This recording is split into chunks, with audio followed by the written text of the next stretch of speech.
Warning: our YouTube channel and its videos may contain scenes, language, and content that may not be appropriate for all audiences. These videos include surveillance footage, undercover pursuit of suspects, actual police and rescue operations, and fearless confrontations. If you do not approve of the content, please do not watch our videos. If you wish to continue, we strongly advise that you proceed with caution. Viewers' discretion is advised. Ina ng isang nawawalang seaman humihingi po ng saklolo na makitang muli ang kanyang anak. Abril nitong taon natanggap bilang seaman ng Tri-Oceanic Manning and Shipping Corporation si John St. Jacobo. Itinalaga siya sa barkong Islay Fishery Company Limited na may biyaheng Africa. Pero nitong July 21, 2017, nakatanggap si Jane Jacobo, ang nanay ni John, ng tawag mula sa Tri-Oceanic Manning and Shipping Corporation na sinasabing na-aksidente raw ang kanyang anak. Ngunit kung wala daw detalye kung anong klaseng aksidente ang nangyari sa anak. Ang huling sinabi ni Lalay, ang agent ng Tri-Oceanic Manning and Shipping Corporation, nahulog daw sa dagat ang anak. Kung sakaling araw na namatay sa aksidente si John, merong insurance claims ang kanyang anak na maaring umabot na mayigit 2 milyon mula sa PhilLife Financial at Pioneer Insurance. Kasama natin ngayon si Jane Jacobo, ang nanay ni John St. Jacobo. Magandang araw po, Nanay Jane. Magandang araw po, Sir Tulfo. Okay, ano po ang yun po yung huli ninyo pag-uusap nung Manning agency niya? Opo, Na sir. nahulog yung anak ninyo. Oh, ang sabi nila daw na aksidente. Sabi Aksidente. ko, bakit nangyari yun? Bakit na aksidente? Okay. Sabi nila daw, nagulog ng radyo nila, parang radar daw sa dagat. Alright. Sige ma'am, sabihin natin aksidente. Anong plano nilang gawin ngayon? Kung na-aksidente ma'am, kung sakasakaling, huwag naman sana. Kung namatay na yung anak ninyo, ano ang plano daw nila? Ganon-ganon na lang yun. Ang sabi ko sa kanila, sir, tulungan nila akong mahanap yung anak ko. Correct. Kaya sabi ng asawa ko at mga anak ko at pamilya ko, kahit patay o buhay, balik lang Balik, sila si Jansen. Anong sagot po nila? Ang sagot nila, huo daw, sabi niya. Pero hindi lang sila sigurado na mabalik nila yung anak ko. Kailan ho ninyo huling nakausap itong mga ito? Noong pagpunta ko ng July 27, July 27. opo, sir. Hanggang ngayon, ang sabi, hinahanap nila. Opo, sir. Kasi yung barko daw na sinakyan ng anak ko, nakadak daw sa Africa, sa Cape Town. Okay. Wala bang pamamaraan sila? Sandali lang po, ma'am, ha? Sandali lang po, ha? Nasa linya ng aming telepono si Jackie Chua, ang Vice President ng Tri-Oceanic Manning and Shipping Incorporated. Magandang hapon po, Mr. Chua. Magandang hapon po. Ma'am, ano na po ang ginagawa ng Tri-Oceanic Manning and Shipping Incorporated para ma-recover, makita kung ano man yan ang nangyari dito kay John Jacobo. Ngayon, sir, nakausap ko po yung family. Galing sila sa opisina last week. Explain po namin yung sitwasyon ng bata, no? Nasa tabi po kasi na rin yung barko after 72 hours po. Na-continue po sa hanap nung barko, wala yung anak niya.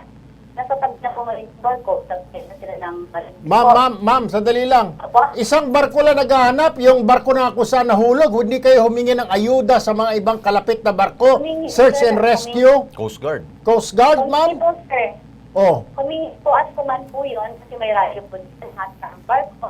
Pagka may aksidente pong nangyari doon, automatic naka-report yun sa lahat ng channels malapit doon sa area. alright. Kung sino po yung nakapila, sino pong makapost, dahil itong sago na po, mawala ng isang tao, pero itong ipaalam.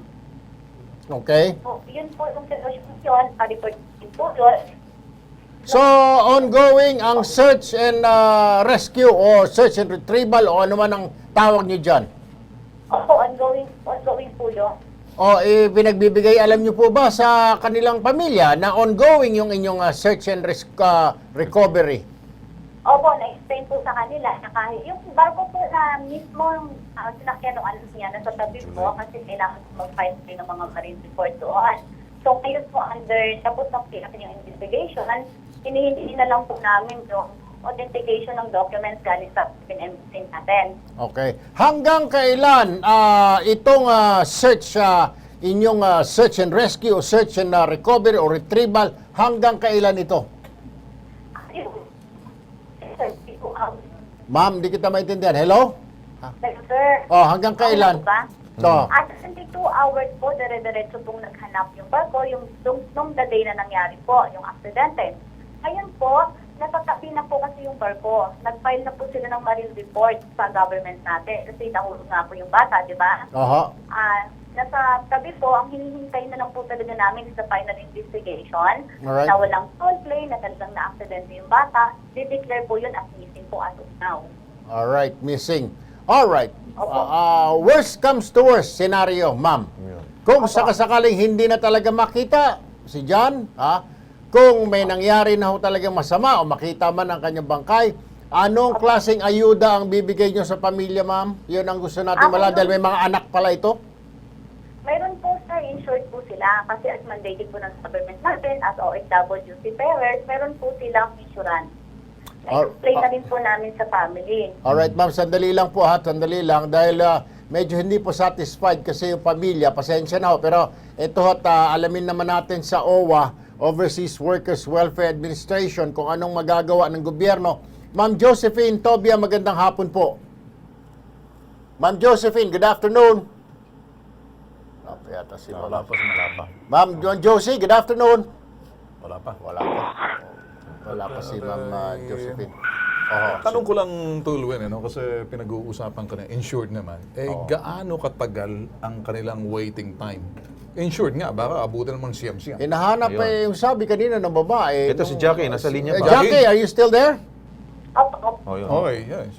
Ang tanong ni Tolben, Jackie, hanggang kailan, kung may bibigay man yung ayuda, hanggang kailan mag-aantay itong mga ito? Sir, as now po, since missing po yung status natin, di ba mayroon po tayong standard rules ng Pilipinas kapag missing po, medyo take time lang po yung hihintayin natin. At sa ngayon po kasi hindi ko pa po maibigay yung certificate documents kasi hinihintay pa rin po namin. Ma'am, ako itatanong si Ben, si Ben Tulfo to, ma'am. Ma'am, listen carefully. Nagbibigay ka ng sinasabing procedural, Sige, susundan na procedure. Sa procedure sinasabing may susundin tayo dyan. Ano yung timeline maximum timeline para dito sa pamilya naman? Kung sakaling the worst scenario, ito'y talagang wala na, hindi na makita, paano ang pamilya? Ito ba'y mababayaran at gaano katagal sila mag-aantay? Doon na tayo sa bandang dulo. Huwag na tayo paikot-ikot pa na sasabihin nyo may mga procedure. Yes, namin, sir. Kasi po yung board, tinatakot po ng perspective natin, position ng family sa presumptive death. For 2 years na nangyari yung death. 2 years? Po nila. 2 years po. In short, ma'am, wala na maraming satsat, 2 years. Po, 2 years. Ayun lang gusto namin mahinig, 24 months. Di ba natin pwedeng bawasan, gawing 1 year na lang? Tagal pala. Bakit ganun katagal? Kinakailangan pang pahinugin para gumanda pa yung kumita pang insurance dyan? Hindi ko maintindihan. Pakipaliwanag, ma'am. Ang hinahanap po kasi ng insurance natin is yung death certificate. So, ang ginagawa po natin, since may provide na death certificate, pinapay po natin sa po Okay. yung presumptive death na tinatawag. Alright. Okay. Alright, Ma'am Jackie, sandali lang ho gusto lang ho rin namin malinawan, mula naman po sa OWA, nasa linya po si Ma'am Josephine Tobia, ang Social Welfare Officer ng OWA. Magandang hapon, Ma'am Josephine. Yes, magandang hapon po sa inyo, Mr. Tulfo. Ma'am, si Nanay Jane ay narito sa aming tanggapan at umiiyak dahil ang kanyang anak, sabi nung manning company ng barko, nahulog yung kanyang anak at hindi matagpuan noong July pa. Hanggang ngayon naman daw, they keep on searching itong Tri-Oceanic Manning, pero wala pa silang balita. Ang gusto lang ni Nanay Jane, may uwi ang anak niya, buhay man o patay. At ang tanong, kailan ba maibibigay? Kasi sabi, so far sa amin itong kumpanya, parang 2 years daw bago maibigay yung insurance ng anak. Oo. Yung ganong policy kasi sa insurance yan eh. Pero ganito na lang, Mr. Tulfo, para ma-assuage naman yung damdamin ng nanay ng ating OFW, pwede po siyang pupunta sa amin para mabigay namin ng marami ng informasyon tungkol sa kalagayan ng kanyang anak. lalo na yung mga ganitong seafarers na kaso, no, na nawawala sa karagatan. Ayun. At the Alright. same time, OWA will also assist her doon sa agarang pangailangan niya. Opo, at saka may mga anak po kasi ito, ma'am. Dahil kung yung insurance ang aantayin, Ma'am Josephine, 2 years pa. May mga anak ito na sinusustentuhan. Hindi malaman ngayon pamilya. Saan huhugutin? Mukhang siya po yung haligi ng kanilang pamilya, ma'am. Oo, sige. Titignan natin paano natin sila matutulungan, lalo na yung pamilyang naiwan, no? Sa panahon na hinihintay nila yung resulta ng investigasyon ng manning agency. Puntayin na lang po. We will definitely help yung family ng trader. Opo. Sige, Nanay Jane, sasamahan po namin kayo sa OWA, ano po, para tingnan natin, kasi may mga ayuda-ayuda yan eh. Pag mga OFW, may mga ayuda. Yung POEA, OWA, may mga nakukuha. Ano po, sasamahan ho namin kayo. Ano? At Ma'am Jackie, are you still there? Opo, sir, nandito ako. Ma'am, pakilang ulit and then pwede ho bang you keep in touch with the family from time to time para alam ho nila, mahirap din ho nag-aantay, Ma'am Jackie. Sige, sir. Anytime po, sinabi ko naman po sa family pag dumating po yung report.